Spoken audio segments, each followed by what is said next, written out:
தயவு செஞ்சு சிஜேபி மூவ்மெண்ட்டையும் எங்களையும் வந்து கம்பேர் பண்ணாதீங்க. நீட்ல வந்து தொடர்ந்து லீக் அவுட் ஆயிருக்கு பேப்பர். தாவேகா பொறுத்த வரைக்கும் ஒரு கிளாரிட்டியோடையும் எப்ப வந்து ஆதரவு கொடுக்கணுங்கிற அந்த பர்பஸோடையும் செயல்படக்கூடிய கட்சி தான் தாவேகா. Holidays nale adu nama GT Holidays da. GT Holidays, South India's #1 travel brand. You know you are special when you're with GT Holidays. Ready to eat non-veg delicacies from Prabandham by Choran Mess. Karthipuram, Coimbator's 200-acre Dream Township premium plots.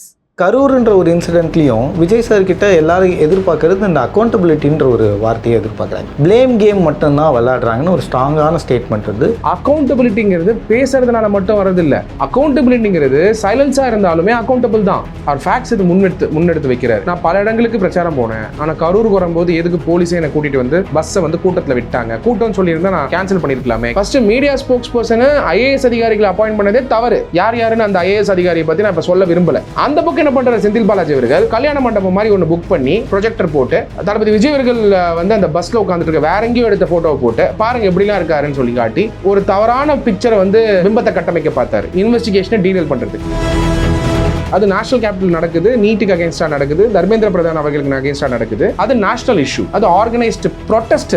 இது protest கிடையாது, எங்களோட campaign. அந்த கேம்பெயின்ல state வந்து எல்லா adequate சப்போர்ட்டும் கொடுத்துருக்கோம். நாங்கள் notify பண்ணியிருக்கோம். அதுக்காக கோர்ட்டுக்கும் போகணும், எஸ்ஓபி வேணும்னு.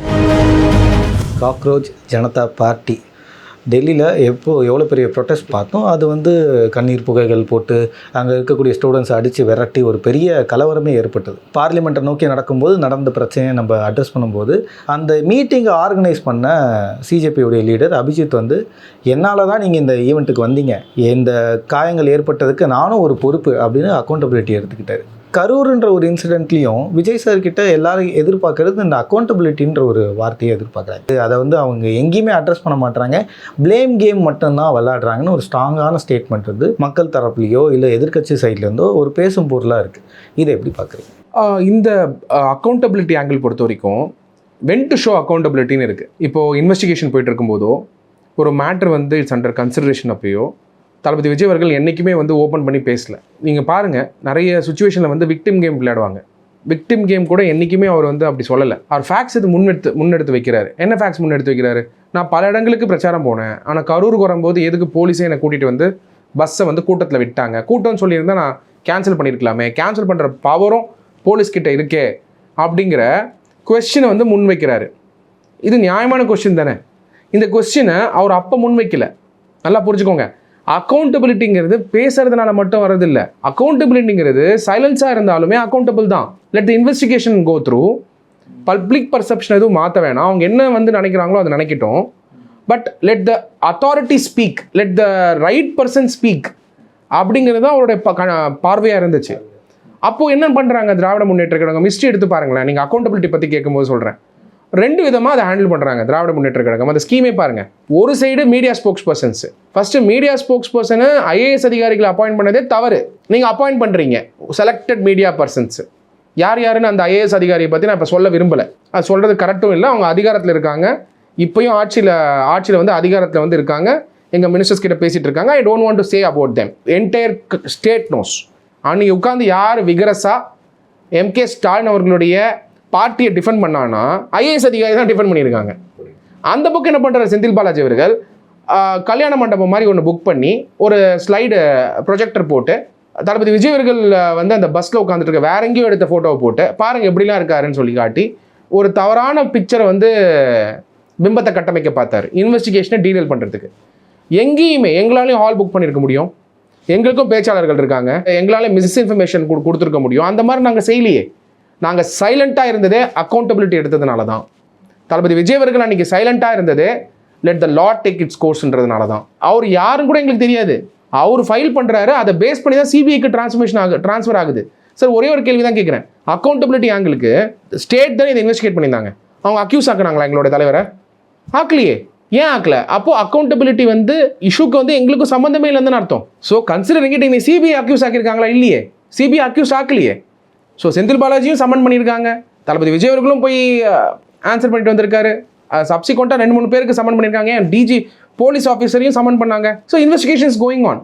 அப்படி இருக்கும்போது அக்யூஸ்டுங்கிறது எங்கேயுமே ஆகலையே. அப்போது அக்கௌண்டபிலிட்டிங்கிறது எப்போ வரணும்? தவறு என்னால் இருந்தால் அக்கௌண்டபிலிட்டி. சரி, சைலண்ட்டாக இருந்தாலும் அக்கௌண்டபிலிட்டி தான். Because we allow the law to take its course. எங்கேயுமே நாங்கள் இன்டர்ஃபியர் பண்ணலை. அதனால் வந்து law has taken its course, justice has won, and that is the reason இன்றைக்கி வந்து அந்த போஸ்ட் தட் எபிசோட் கூட மக்கள் புரிஞ்சுக்கிட்டாங்க. கரூர் எபிசோடுக்கு அப்புறமும் தளபதி விஜய் அவர்களுக்கு மேண்டேட் கிடச்சி ஜெயிச்சிருக்காரு.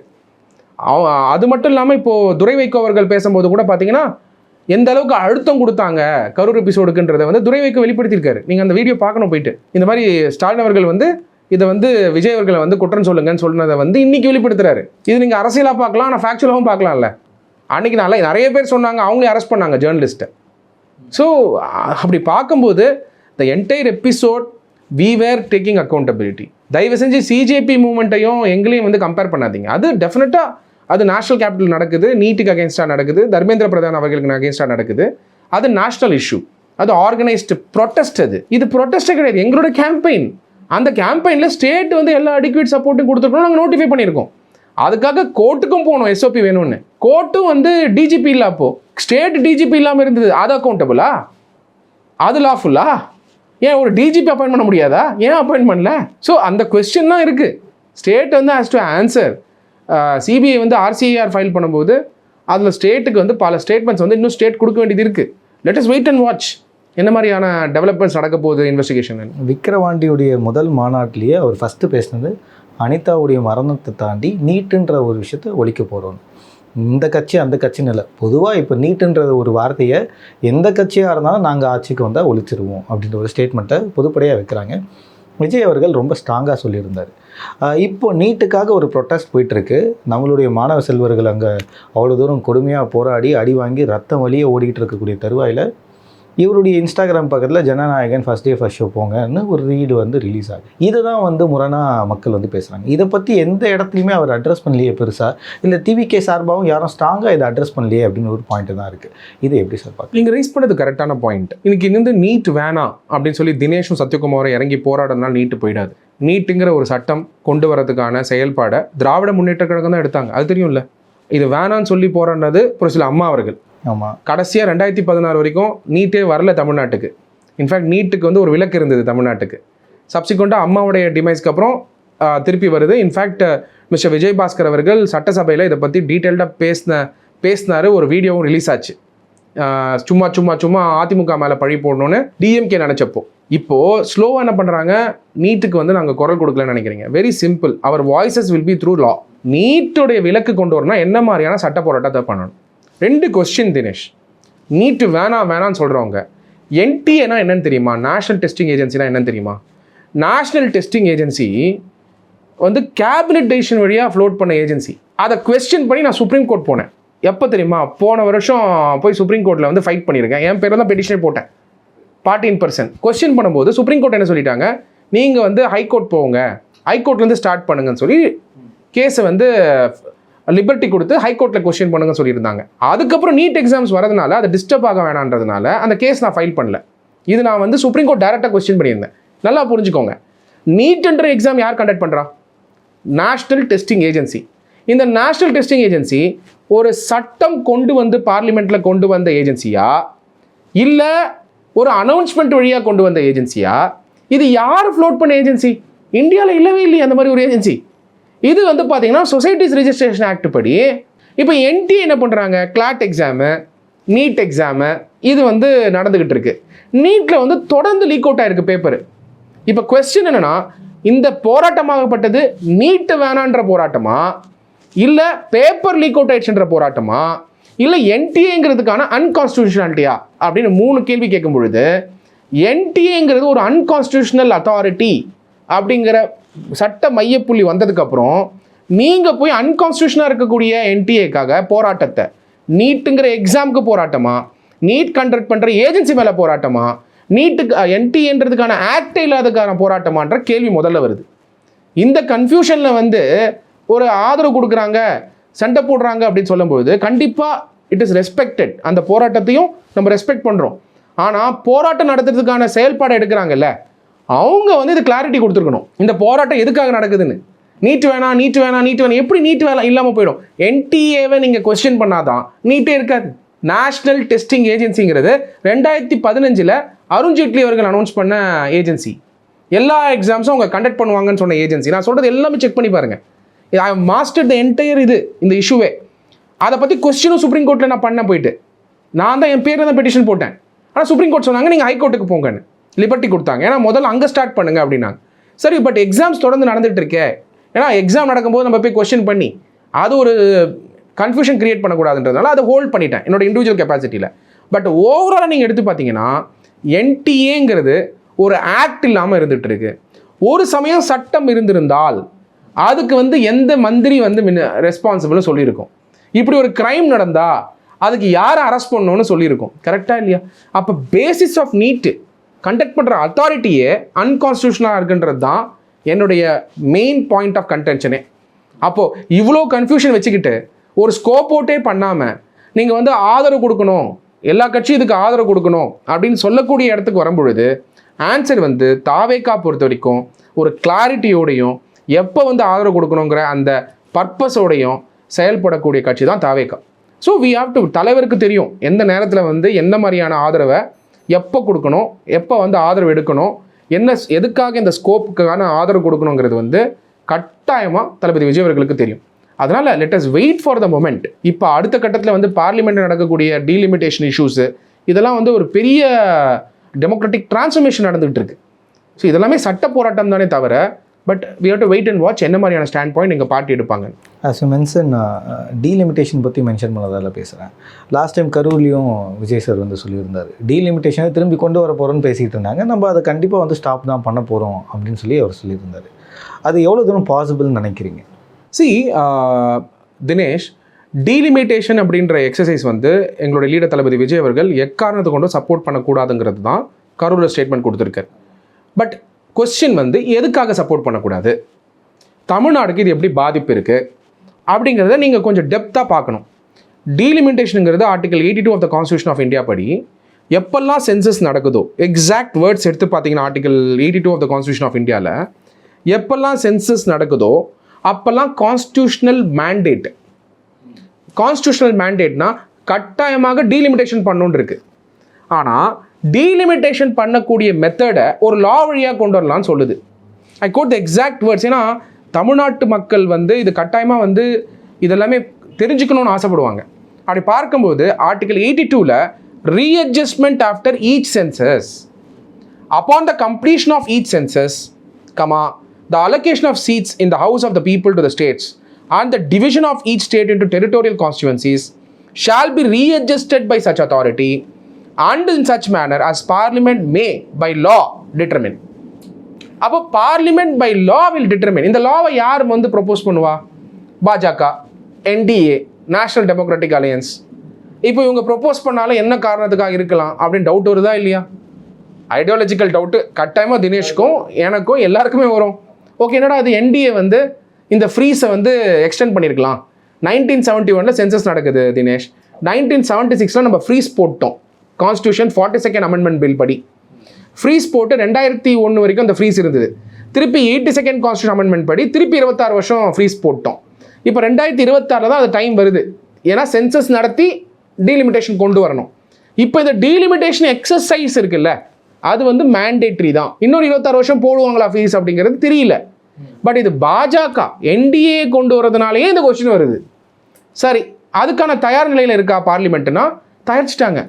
நீங்கள் விஸ்டாரா பில்டிங் எடுத்து பார்த்தீங்கன்னா 888 சீட்ஸ் இப்போ ரெடியாக இருக்குது.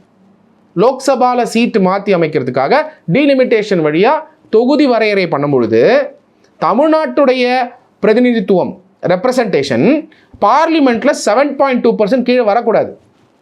இன்றைக்கி தமிழ்நாட்டில் 39 MP seat, total MP seats 534 seat இருக்குது. அதில் பிரதிநிதித்துவம் பார்த்தீங்கன்னா 7.2%. இப்போ எனக்கு தமிழ்நாட்டில் 59 லோக்சபா எம்பி சீட் கிடைக்கும்னு சொல்கிறாங்க. அப்போ அந்த 59 கிடைக்கிறதுனால 7.2 கீழே போகக்கூடாது. எங்கே? பார்லிமெண்ட்டில். அடுத்த கொஸ்டின் வருது, 7.2 போகக்கூடாது, சதர்ன் ஸ்டேட்ஸ்க்கும் போகக்கூடாது. ஆந்திர பிரதேஷ், கர்நாடகா அது லார்ஜர் இன்ட்ரெஸ்ட். சதர்ன் ஸ்டேட்ஸோட ட்ராவல் ஆகணும் தமிழ்நாடு. அப்போ சதர்ன் ஸ்டேட்ஸோட ரெப்ரசன்டேஷன் பார்லிமெண்ட்டில் குறையக்கூடாது. இப்போ இது தீர்மானிக்கிறது பாப்புலேஷன் தானே. தமிழ்நாடு பாப்புலேஷனை கண்ட்ரோல் பண்ணி க்ரோத்தை கொடுத்துருக்கோம். ஆனால் உத்தரப்பிரதேஷ், பீகார், உத்தரகாண்ட் அதெல்லாம் அப்படி அவங்க பாப்புலேஷன் கண்ட்ரோலும் பண்ணல, ப்ரோக்ரெசிவாகவும் இல்லை. Let us admit the fact. அதுதான் அப்போ டீலிமிட்டேஷனுக்கு அகேன்ஸ்டாக பேசுறதே அதுதான் பிரச்சனையாக இருக்குது. அப்போ உத்தரப்பிரதேசில் இருக்கக்கூடிய 30 லட்சத்துக்கு ஒரு எம்பி, தமிழ்நாட்டில் 10 லட்சத்துக்கு ஒரு எம்பி அப்படிங்கிற ஃபார்முலாவை மோடி கொண்டு வருவாரா?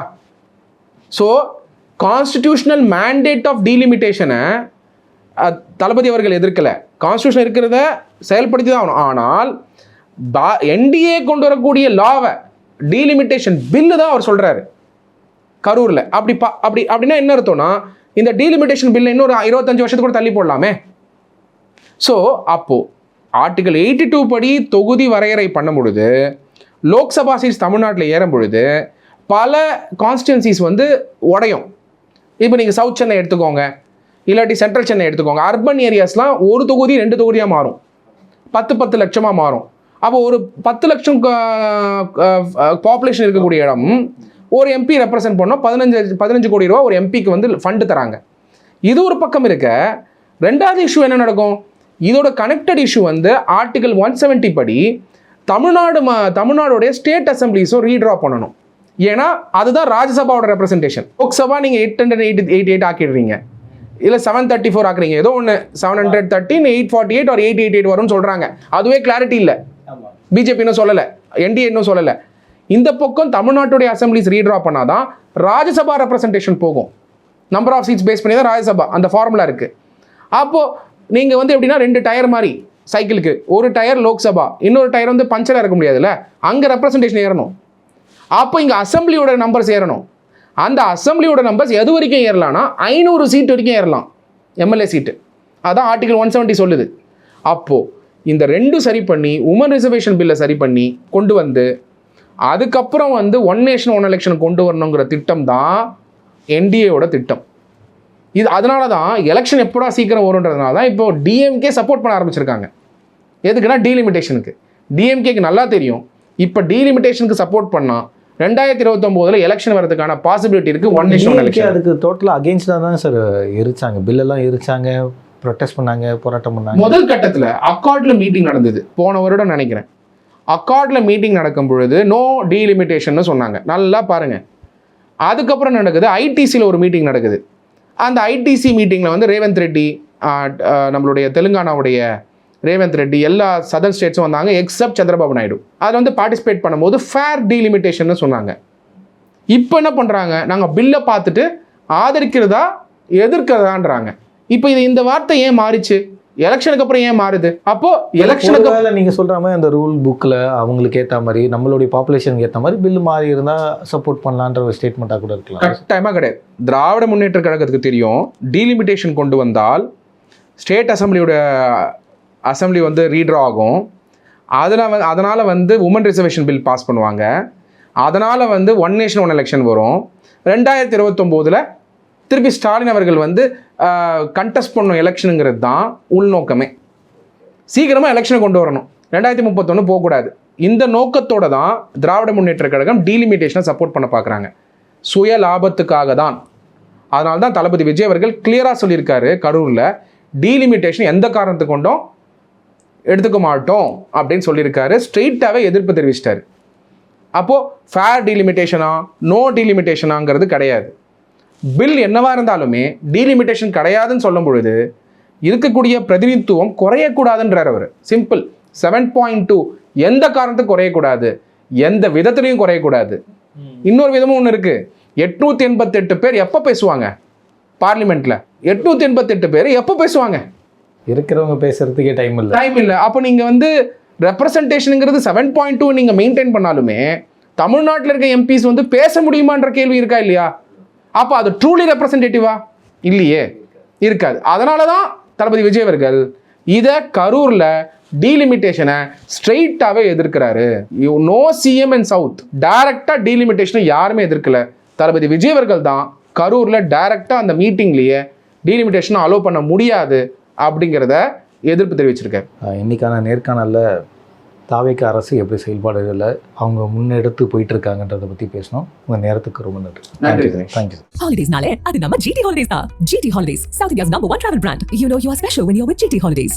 Ready to eat non-veg delicacies from Prabandam by Choran Mess. Karthipuram, Coimbator's 200-acre dream township premium plots.